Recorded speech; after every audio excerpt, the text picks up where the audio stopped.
On vit dans une société où on nous a fait croire que se montrer faible, pleurer en public, exposer ses blessures était une preuve de courage et d'authenticité. Encore une fois, c'est un scam. Car pour être honnête, la majorité des gens n'en ont rien à foutre de ta douleur. Certains t'écoutent par politesse, d'autres juste pour se moquer un peu plus de toi. Et le reste, c'est juste pour se rassurer qu'il y a quelqu'un de plus médiocre qu'eux. Les douleurs, les traumatismes sont des messages. Elles sont là pour te rendre beaucoup plus fort, pour que tu deviennes une meilleure version de toi-même.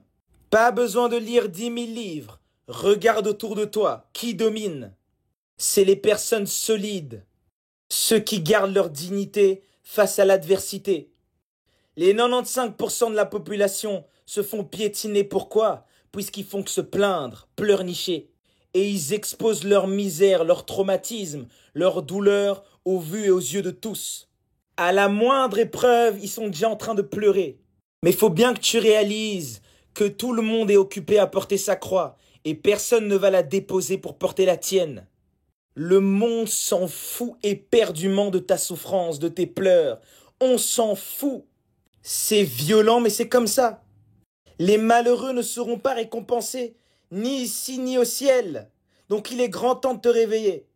Machiavel y disait « Les hommes oublient plus facilement la mort de leur père que la perte de leur patrimoine. » Les gens s'occupent d'eux-mêmes. Dans le Moyen-Âge, on organisait des exécutions publiques où le peuple riait et applaudissait. On brûlait des gens sur la place publique, s'il vous plaît.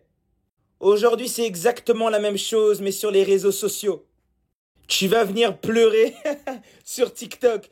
On va juste se foutre de toi. Les gens sont tellement mauvais qu'ils se plaisent dans la chute des autres. L'homme a toujours apprécié quand le sang coule. Les gladiateurs se massacraient sous l'acclamation du peuple. Des familles se déplaçaient pour voir des hommes se faire déchiqueter par des bêtes. Rien n'a changé. Rien du tout. Toi qui as beaucoup d'amis qui sont autour de toi, qui te soutiennent beaucoup. Le jour où tu vas avoir un problème, c'est là où tu vas réaliser la profondeur de mes propos. Arrête d'exposer tes faiblesses au monde, il va pas t'aider. Porte ta douleur en silence, accepte l'évolution de l'âme. Transforme cette douleur en puissance, transmute-la. Sun Tzu, il disait, ne montre jamais tes blessures, car elles indiquent à l'ennemi où frapper. Waouh! Le monde ne te doit rien, personne ne te doit rien. Dieu ne te doit rien. Ta douleur, c'est la tienne. Assume-la, affronte-la. Le monde appartient à ceux qui prennent leurs responsabilités, aux violents. Ceux qui se plaignent, ceux qui ne veulent pas porter leur croix, ne vont que subir la vie. Et ils vont finir écrasés, tout simplement.